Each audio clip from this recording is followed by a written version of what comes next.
Hermosa tarde lluviosa en la ciudad. Lindo para ver cáncer de tiroides. ¿Qué tenemos que saber? Bocio. Se llama bocio a la tumefacción de la glándula tiroides que produce un aumento de tamaño de la parte anterior del cuello. Aquí vemos diferentes tamaños de bocio. Número 1. La glándula tiroides se encuentra en la parte anterior del cuello, por delante de la tráquea, por delante de los grandes vasos y por detrás tiene a estas glándulas muy pequeñas que son las glándulas paratiroides. Estas glándulas paratiroides son muy importantes para el metabolismo del calcio. En un 10% puede haber glándulas paratiroides en el mediastino anterosuperior. Desde el punto de vista epidemiológico, vamos a decir que la variante carcinoma papilar de tiroides es la variante histológica más frecuente de carcinoma, alrededor del 70%. Su incidencia se ha incrementado en los últimos años, especialmente en mujeres jóvenes, entre los 30 y 40 años de edad. Carcinoma papilar hasta acá. Ahora seguimos con carcinoma folicular. Tiene mayor incidencia en mujeres, aparece más tarde a los 50 años de edad. Desde el punto de vista de la anatomía patológica, podemos decir que en cáncer de tiroides tenemos el diferenciado, que es papilar folicular, el de células de Hürthle, medular indiferenciado y linfoma. Pero a los fines de qué hay que saber, vamos a decir que acá tenemos papilar, folicular, medular indiferenciado. Eso sería la palabra mnemotécnica PAFOMEI. A recordar este esquema para poder hablar del tema. 60 a 70% es papilar y afecta entonces, como decíamos, la tercera cuarta década, especialmente de mujeres. Tiene presentación esporádica, tiene recidiva local y tiene metástasis a distancia, por supuesto, librado a su evolución natural. Aquí tenemos metástasis en ganglio y tenemos el tumor seccionado por la mitad. Metástasis y aquí el tumor seccionado por la mitad. Y aquí las papilas características en la histología. Se dice que tiene multicentricidad, o sea que puede haber varios centros, varios grupos de células neoplásicas que están dentro de la glándula tiroides. Ahora pasamos al folicular. 15% de los tumores tiroideos, o sea, es bajo el porcentaje de foliculares. A mujeres más grandes, quinta década de la vida, se relaciona con el bocio endémico. Aquí tienen la histología, aquí está la cápsula y está invadiendo la cápsula el tumor, ¿sí? Acá lo ven más grande. Tiene multicentricidad 15%, infiltración capsular, diseminación hemática a pulmón, hígado y hueso. Cáncer de tiroides, diseminación a hueso. ¿Cuál variante? El folicular, medular. Muy especial el medular. Recuerden, el cáncer de tiroides medular es muy especial porque nacen las crestas neurales, está ubicado inicialmente en las células parafoliculares y fabricaría calcitonina, 5 a 10% de frecuencia. Es esporádico, menos frecuente, pero hay una forma hereditaria que se relaciona con la adenomatosis endocrina múltiple 2A, 2B. Tiene multicentricidad, más frecuente en forma hereditaria.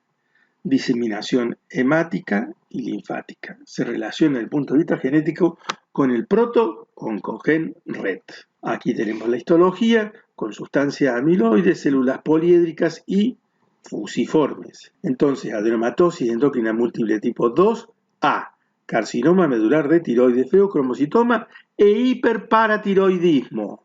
Hiperparatiroidismo. Adenomatosis endocrina múltiple tipo 2B tiene carcinoma medular de tiroides, feocromocitoma y nada más. Y hay otros elementos en la 2B como es el hábito marfanoide o la presencia de neuromas múltiples en la boca. Y acá vamos al más villano, al más difícil de los cánceres de tiroides, que es el indiferenciado. 10 a 15%. Por suerte es bajo el porcentaje. En mayores de 60 años. En bocios de larga data. Es muy agresivo, tiene invasión de órganos vecinos, metástasis en ganglios y a distancia. Aquí vemos cómo crece, cómo se está ulcerando, cómo sangra. Carcinoma indiferenciado de tiroides, con células anaplásticas y con células fusocelulares y gigantes. Vamos a la vuelta número 2 sobre el tema cáncer de tiroides. Y acá vamos a ver algo muy especial que es el nódulo tiroideo. El nódulo tiroideo es el crecimiento anormal de células que forman un tumor bien circunscripto dentro de la glándula tiroides, rodeado por parénquima sano, evidenciable por examen físico o por ecografía.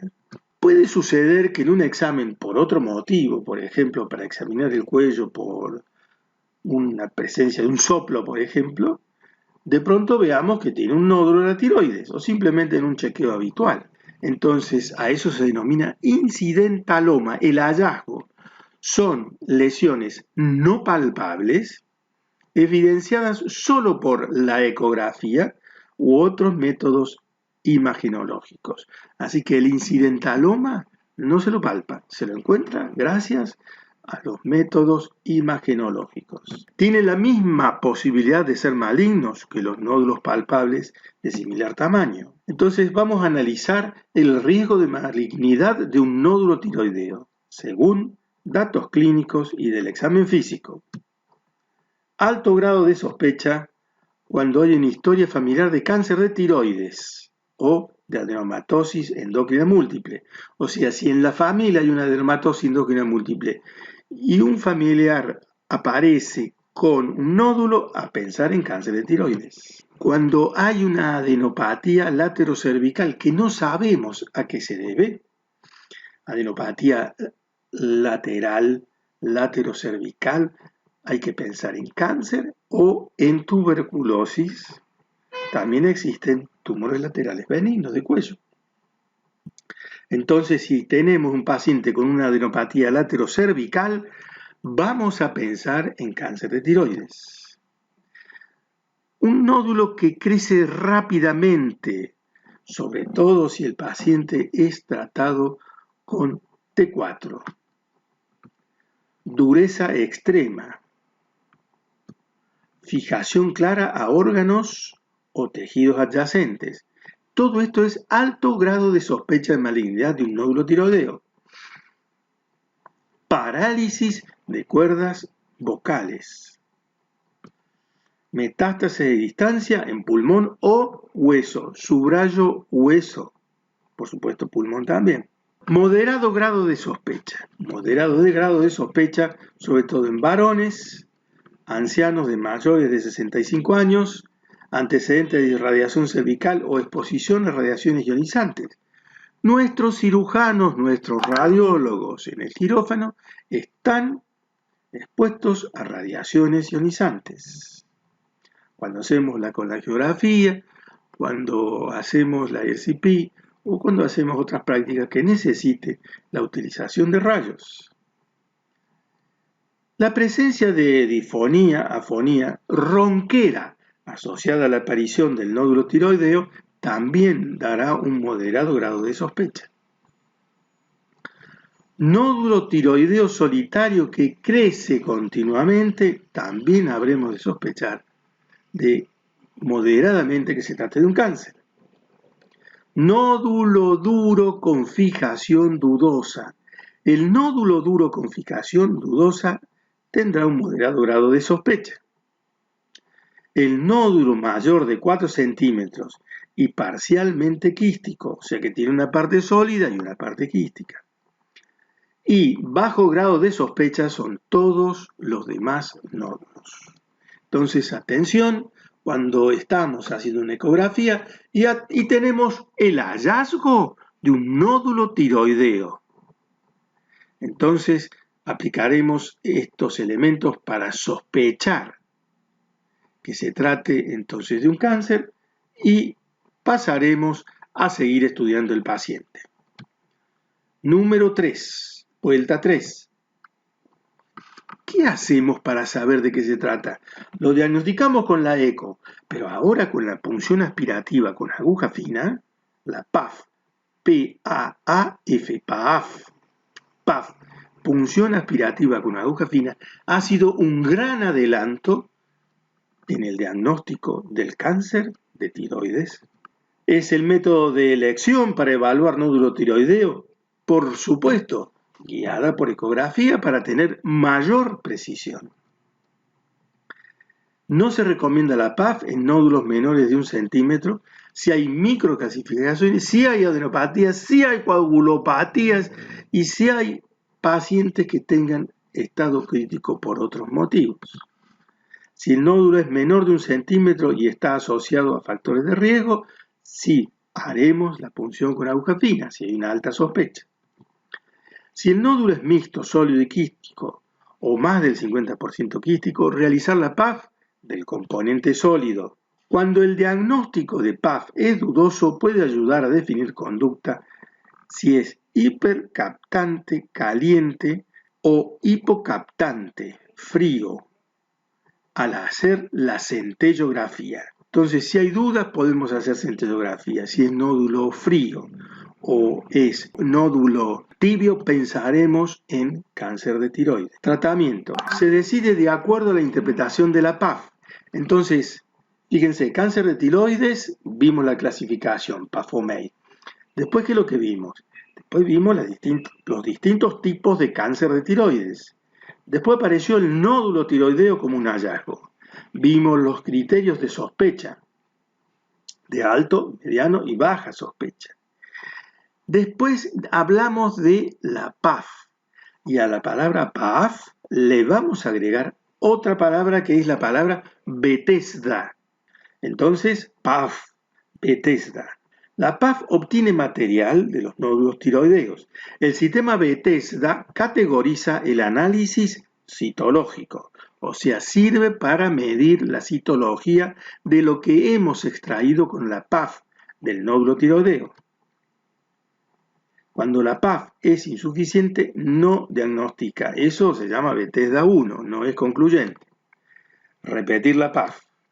Cuando el Bethesda es 2, es benigno, no requiere otro estudio, tratamiento médico. Cuando el Bethesda es 3, ya hay atipía. Lesiones foliculares de significado indeterminado. Atención, si el Bethesda es 4, hay atipías, lo que se trataría de una neoplasia folicular o de células de Hurley de un 20 a 30% de malignidad. Si la PAF es 5, ya es maligno, de 50 a 75% sospechoso de carcinoma papilar de tiroides. El planteo es la tiroidectomía total. El Bethesda 6 es malignidad del 95%. La tiroidectomía debe ser total. Entonces ustedes ven que con la palabra PAF y Bethesda podemos conectar con el tratamiento quirúrgico. Siempre habrá que controlar estos pacientes, hacer un seguimiento estricto por los factores de riesgo que puedan tener. Si la punción es benigna, se controla con eco a los 6 meses. Si el nódulo permanece estable, el control puede ser anual. Si el crecimiento del volumen no es mayor del 50%, el control puede ser anual. El aumento de ambos ejes del nódulo sólido es menor al 20%, el control puede ser anual. Igual para la porción sólida de un nódulo mixto, el control puede ser anual. Si el crecimiento es mayor, repetir la PAF, controlada la paciente o el paciente con ecografía y en el momento de la PAF también usar la ecografía. Y si todo esto estamos en duda o tenemos alta sospecha o la PAF ya nos ha dado un Bethesda 4, 5, 6, bueno, tendremos que llamar al cirujano para que decidamos juntos la cirugía. Vamos a la vuelta número 4, clínica. Y acá vamos a jugar con los mismos elementos que jugamos cuando hablamos del nódulo tiroideo. Entonces puede haber alto grado de sospecha, historia familiar de cáncer de tiroides o adenomatosis endocrina múltiple, como dijimos recién, adenopatía laterocervical, crecimiento rápido, ¿de qué? De una masa que se está palpando, porque esto ya no es un nódulo. O sea, el nódulo es cuando el método radiológico, imagenológico, lo diagnosticó, es un hallazgo.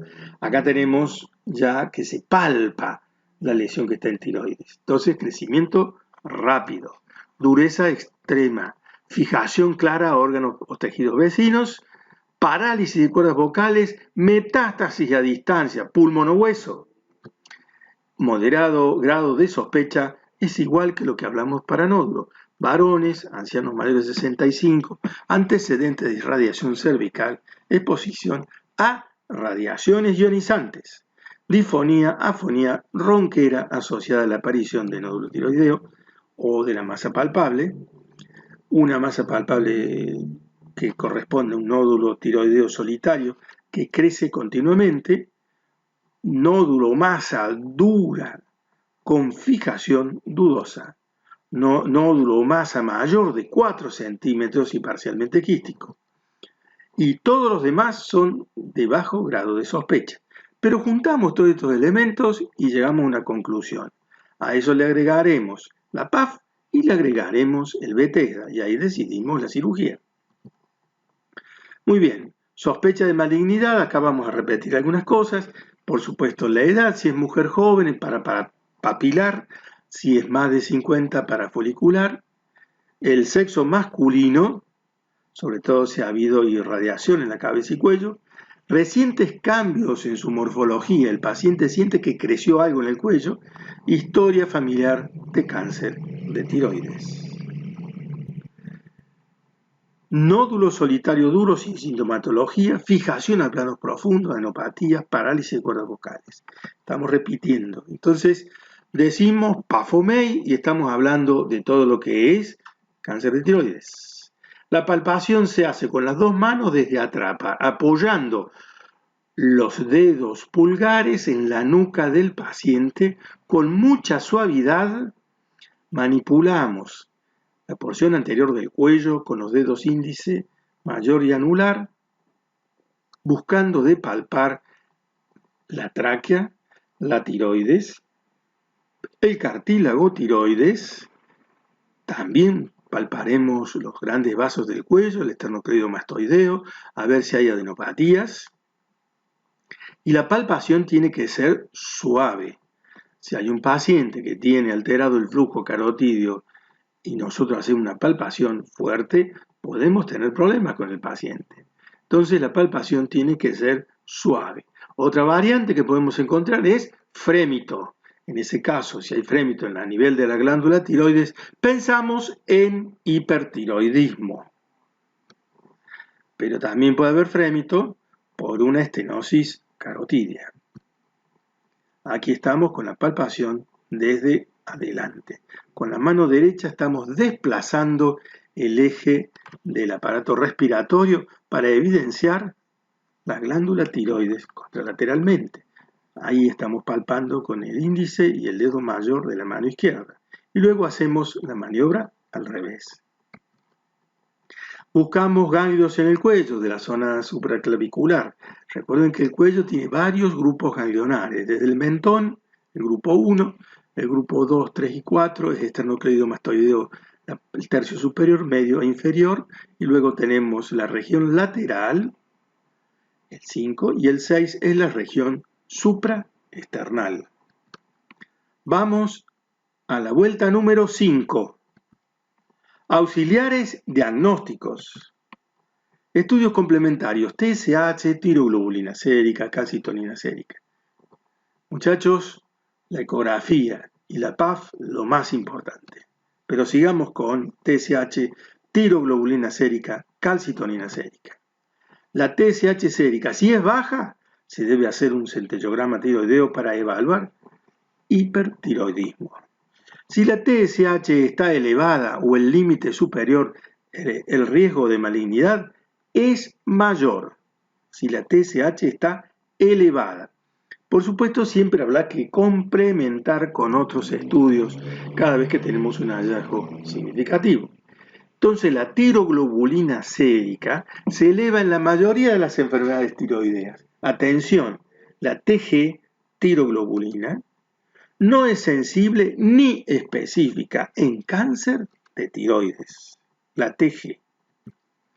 La calcitonina sérica puede detectar hiperplasia de células C con microcarcinomas y carcinomas medulares de tiroides. Se la solicita si hay sospecha. La calcitonina. Aquí miren, en esta radiografía, ven dónde está la tráquea, la vía aérea, totalmente desplazada por el tumor tiroideo que está acá. Entonces la ecografía es el gold estándar para investigar la glándula, más la PAF y el Bethesda. Aquí tenemos nódulo quístico, aquí tenemos nódulo mal delimitado, trataría de un carcinoma papilar. Y aquí tenemos la punción con aguja fina ayudada por la ecografía. Se hace el extendido y esto va a PAF. Aquí tenemos la celularidad y la investigación de cuántas células neoplásicas hay para sacar porcentajes, relaciones e informar el Bethesda. Aquí tenemos centello tiroideo donde vemos un nódulo frío, sospecha de carcinoma. Aquí tenemos tomografía del cuello que puede ayudar para hacer la táctica operatoria, al igual que la resonancia magnética nuclear. Fíjense lo que son estos dos tumores, estos dos lóbulos aumentados de tamaño, y cómo la vía respiratoria está comprimida. Cuando la vía respiratoria se comprime muchísimo, se produce la traqueomalacia. Aquí tenemos tomografía por emisión de positrones, o sea, el PET scan. Y aquí vemos en cuello el desplazamiento de la vía respiratoria por fuera del eje del cuello. La laringoscopía, que puede evidenciar parálisis de cuerdas vocales. ¿Por qué? Porque está comprometido el nervio laríngeo. Vamos a la vuelta número 6. Tratamiento quirúrgico. Pronóstico. En general el cáncer de tiroides es de buen pronóstico, menos el indiferenciado o cuando lo diagnosticamos y es avanzado. Entonces la mnemotecnia Pafomey, bueno, fíjense cómo es la historia. Roger Frugardi en el 1170 empezó a operar haciendo sedales sobre la glándula tiroides de los pacientes con patología. Teodoro Billroth en el siglo XIX y Teodoro Koch entre el XIX y el siglo XX hicieron cientos de miles de cirugías de tiroides y lograron, digamos, adelantos muy importantes. Por ejemplo, Teodoro Koch era ordenado y preciso, operaba sin prisa en un campo sin sangre. Los pacientes les pasaba que desarrollaban mixedema, rara vez tenían daño del nervio recurrente, era un gran disector. Y a Teodoro Koch en el 1909 recibió el Premio Nobel de Medicina por su trabajo en fisiología, patología y cirugía de la glándula tiroides. Vamos a la vuelta número 8 y vamos a ver el American Thyroid Association, que presenta cáncer de tiroides de tipo papilar y folicular, pero nosotros vamos a hacer foco sobre tratamiento del cáncer avanzado de tiroides. Les cito este artículo porque es interesante, no todos los pacientes llegan a tiempo y entonces tenemos que ver qué podemos hacer. El cáncer avanzado de tiroides se denomina así porque se ha extendido fuera de la región del cuello. Hay metástasis, es raro, pero puede ser un problema serio cuando llega el paciente con metástasis en hueso, metástasis en pulmón. La cirugía y el yodo radioactivo siguen siendo la mejor manera de tratar los cánceres de tiroides, pero puede haber fracasos. Entonces, en los cánceres avanzados o cuando la terapia de yodo radioactivo ya no es efectiva, se necesitarán otras formas de tratamiento. La radiación externa dirige rayos X enfocados en forma muy precisa a las áreas que deben ser tratadas. Con frecuencia, el tumor que ha recurrido localmente, que ha vuelto a aparecer localmente o se ha extendido a los huesos u otros órganos. La radiación externa dirige rayos X enfocados en forma muy precisa a las áreas que deben ser tratadas. Con frecuencia, tumor que ha recurrido localmente o se ha extendido a los huesos u otros órganos. Esto puede matar o enlentecer el crecimiento de estos tumores. El cáncer que se ha extendido más ampliamente requiere tratamiento adicional. Nuevos agentes quimioterápicos que han mostrado cierta efectividad en el tratamiento de otros cánceres avanzados se están haciendo más ampliamente disponibles para el tratamiento del cáncer de tiroides. Estas drogas rara vez curan los cánceres avanzados, pero lo que logran es mayor sobrevida. Y aquí en la American Cancer Society tenemos algunos medicamentos quimioterápicos que se pueden usar principalmente en cáncer de tiroides medular y cáncer de tiroides anaplásticos. La dacarbazina, la vincristina, la ciclofosfamida, la doxorubicina, streptozocina, fluorouracilo, paclitaxel, docetaxel, carboplatino. Y siempre hay drogas que van apareciendo en la medida que evoluciona la ciencia. Muchas gracias. ¿Preguntas de exámenes? La clasificación de cáncer de tiroides, discriminando la sobrevida de acuerdo al tipo histológico. ¿Cómo se diagnostica? ¿Cuál es el gol estándar? ¿Cómo sospechamos un cáncer de tiroides? ¿Y cuál es el tratamiento? Les deseo mucha suerte y adelante.